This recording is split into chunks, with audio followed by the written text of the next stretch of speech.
আমাদের কেউ যদি প্রশ্ন করে বাংলাদেশের জাতীয় হিরোকে, one and only megastar Shakib Khan. আমাদের যখন প্রশ্ন করে বাংলাদেশের জাতীয় মাছ কি ইলিশ মাছ, জাতীয় ফল কি কাঁঠাল, ঠিক আছে, জাতীয় ফুল কি শাপলা।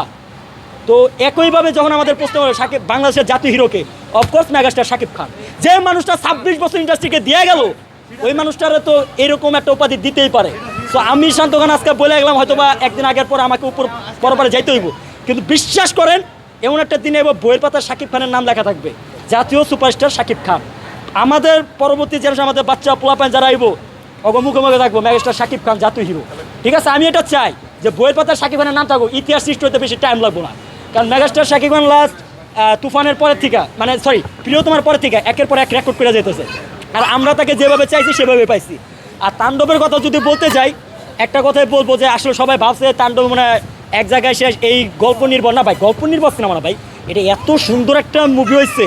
মনে করেন যে স্বাধীনকে ধরা ছোঁয়া যায়, কিন্তু মিখাইলকে দেখা যায়, কাছেও থাকা যায়, কিন্তু বোঝা যায় না যে সেই মিখাইল।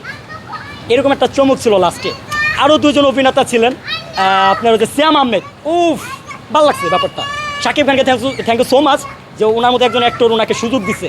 আমার বিশ্বাস, আমি যদি ভুল না করি, গর্বের সাথে বলতে পারি, শ্যাম আহমেদের কেরিয়ার যতগুলো নাটক করছে, মুভি করছে, যাই করছে, সব থেকে বেস্ট এই মুভিটা তাণ্ডবে।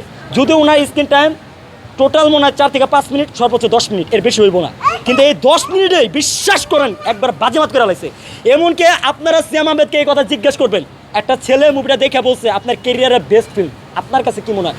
উনি যদি এই কথা বলে যে পুরাই রং, তাহলে আমার গাল আপনাদের জুতার বাড়ি, চ্যালেঞ্জ দেখাই দিলাম। মানে উনারে এমনভাবে যে চোখ টেরা টোরা আর কি লেভেলের বাই, মাথা নষ্ট করা। Thank you so much Raihan Rafi সাহেবকে যে এত সুন্দরভাবে করছে।